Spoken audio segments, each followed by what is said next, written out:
Hello, it's Joy from Crochet Road. Today I'm going to show you how to crochet this puff flower Easter egg.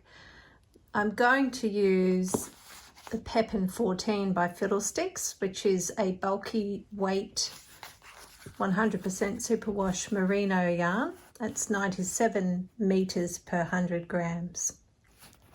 I'm going to use a 6.5 millimeter crochet hook, and the finished project works out around, it's larger than the palm of my hand.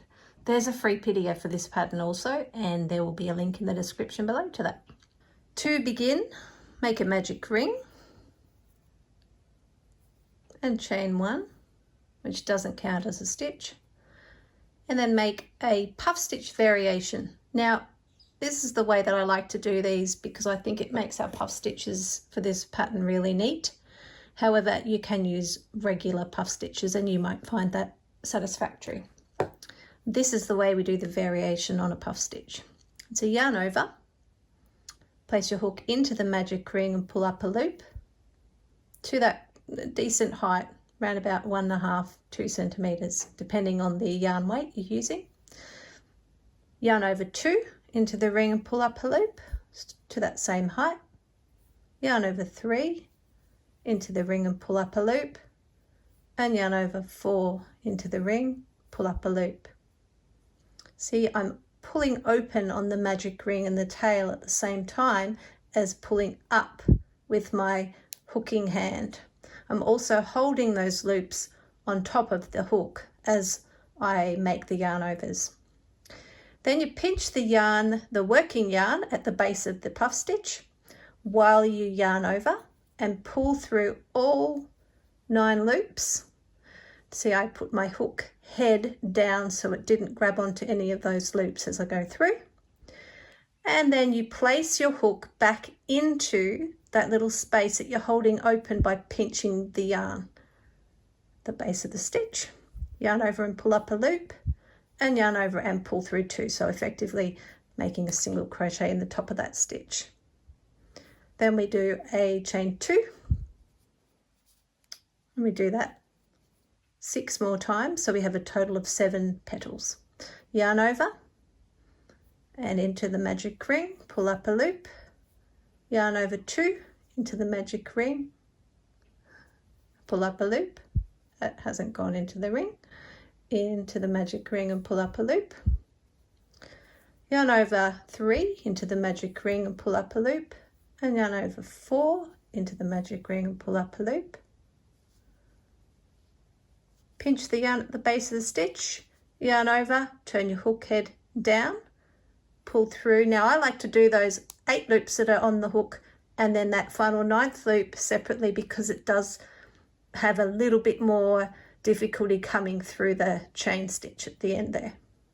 And then again, you're putting your hook just through that little space that you've left open at the base.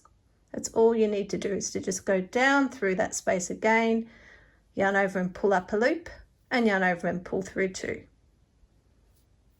And then chain 2, and that's your second petal.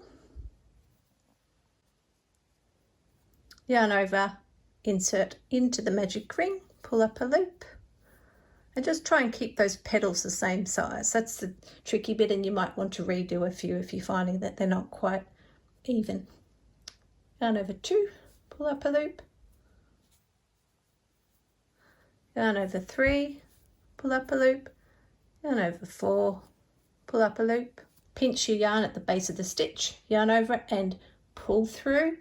Either all 9 if you can, that wasn't too bad, but sometimes I do find that you have to just do the 8 and then the final one separately, so you don't lose that final one. And a single crochet in the top, chain 2.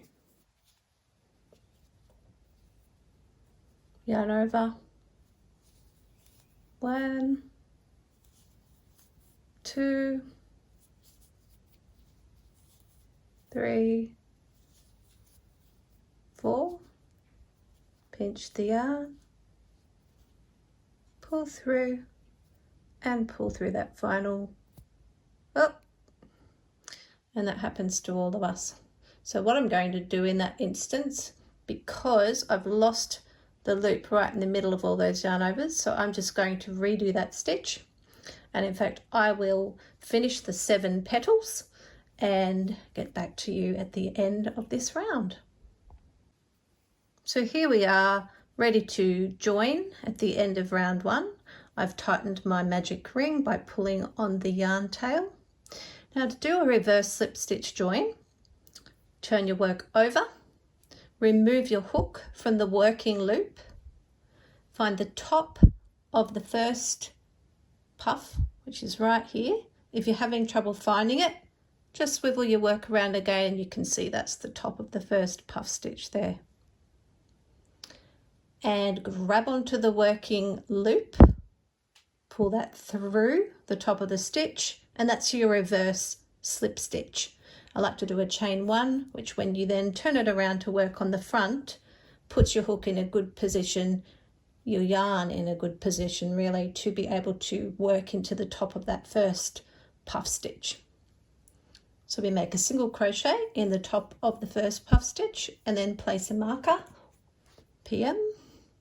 That's the standard abbreviation for doing so. And then 3 single crochet in the chain space. 1, 2, 3. And then again in the top of the next puff stitch, so you can see the loops of the puff stitch pointing right up to the top of the stitch. And it is a single crochet you've made at the top there, so it's quite easy to get into, which is another reason why I like to make this particular variation on a puff stitch. It can be more easy to find the top of the stitch.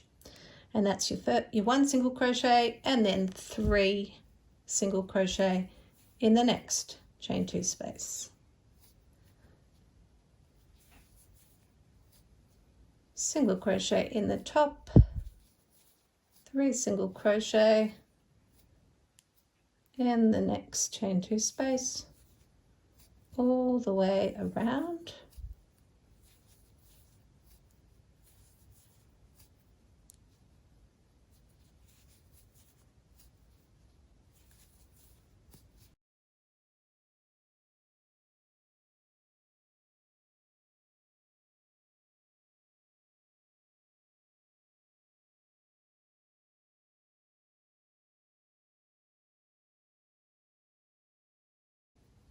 And 1 more single crochet and 3 in this chain 2 space. Now at the end of round 2, and we aren't going to do anything to join that round, just going to continue working into the marked first stitch for round 3. So single crochet in the marked stitch. When you're working into a marked stitch, unless it tells you to leave the marker in place, it is implied that you remove the marker. So I'm going to remove it, but I'm going to use it again straight away. So single crochet in that first stitch, and there it is again, PM, place marker under both loops unless otherwise mentioned in your pattern, and then single crochet in the next 9 stitches. So 1, 2, 3, 4, 5, 6, 7, 8, and 9. Now we're going to begin the top of the egg shaping. Here's where you need to pay careful attention to your pattern. So half double crochet in the next stitch, and then a double crochet in the next stitch. Now you're going to work 2 stitches into the next stitch, a double crochet and a half treble. So if you haven't done a half treble crochet in US terms, it is yarn over twice, place your hook into the stitch, yarn over and pull up a loop, yarn over and pull through 2, then yarn over and pull through the remaining 3 loops on your hook. And then in the next stitch you're going to make half treble again, and a treble. So you're just gradually increasing the height of these stitches. Half treble and treble, yarn over twice, pull up a loop, pull through two, pull through two, and pull through two. I'm assuming you have knowledge of how to do these stitches already. And again, in the next stitch we make treble and half treble. So I'll be going back down in size for this portion, in height should I say. So we've gone up to the point and now we're going to work back down the other side. So that's our treble plus half treble. Then we're going to do a half treble plus double in the next stitch. Half treble and a double crochet in the next stitch, and a half double crochet in the next stitch, making sure, like I say, the pattern that's quite tight, because I found if I was a little bit loose with my tension, that would have quite a gaping hole and it doesn't look fantastic in the finished product. And then you're going to single crochet right around to the marked stitch.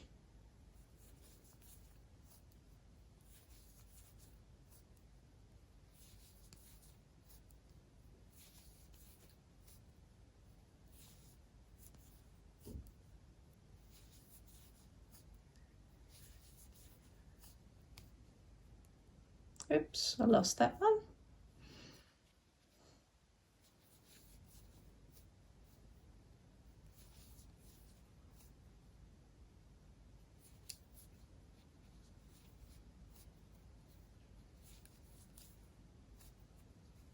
Now we've arrived at the marked stitch.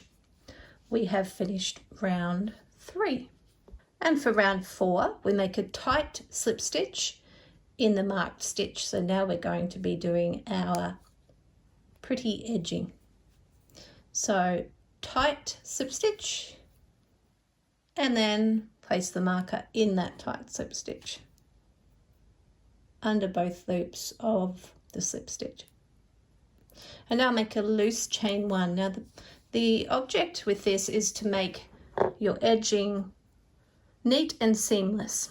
Now the way I do this is to keep your chains loose and your slip stitches tight.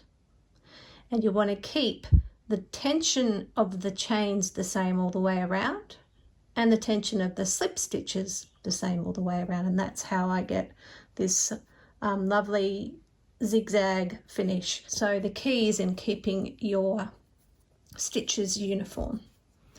So we're up to the chain 1, so I'm going to keep that quite loose and endeavour to keep that same size chain every time I make a chain all the way around. So in the next stitch we make a tight slip stitch, nice and tight, and then a loose chain 1. In the next stitch, tight slip stitch and a loose chain 1 without dropping it ideally. Tight slip stitch and a loose chain 1. So I'm going to keep doing that all the way around, and I'll see you at the end of the round and show you how I do the invisible join. So I finished the end of round 4 and I'm quite happy with the way that it looks. So I'm going to fasten off, which means to cut your yarn and pull the hook upwards so that the tail comes through the loop that's on your hook, which happens to be a loose chain 1. We want to make sure that that is actually loose so that your join looks beautiful at the end. Thread up your tapestry needle. And to make the invisible join, you're going to be working into that second stitch of the round. So the first marked stitch is a slip stitch, and then you had that nice loose chain 1. So you're going to work under both the front and the back loop of the chain 1 and just gently pull that yarn part of the way through. Then you're going to work down through the chain 1 that you came out of. So you're going to go down through this stitch here, if it wants to work for me. So through that nice loosey-goosey stitch there, and then up through the tight marked slip stitch through the front and the back loops of that one. And then we can remove that little marker while we pull the yarn through, and we're going to try and see, there's your chain here getting a bit caught up. Going to try and mimic the tight slip stitch that we are covering right here. That's the idea. So we can pull that fairly tight, and as you can see, as I've pulled that tight, it's also obscured this loose chain 1, which was quite a good size to begin with, but working into a stitch can change the nature of it. So you just want to grab that loop and pull up on it so it gives a nice bouncy open look to that. So there is our loose chain 1, our slip stitch, and our final loose chain 1 of round 4. I hope you've had a wonderful time creating these puff flower Easter eggs, and I can't wait to see what you've made. Thanks for watching. Bye for now.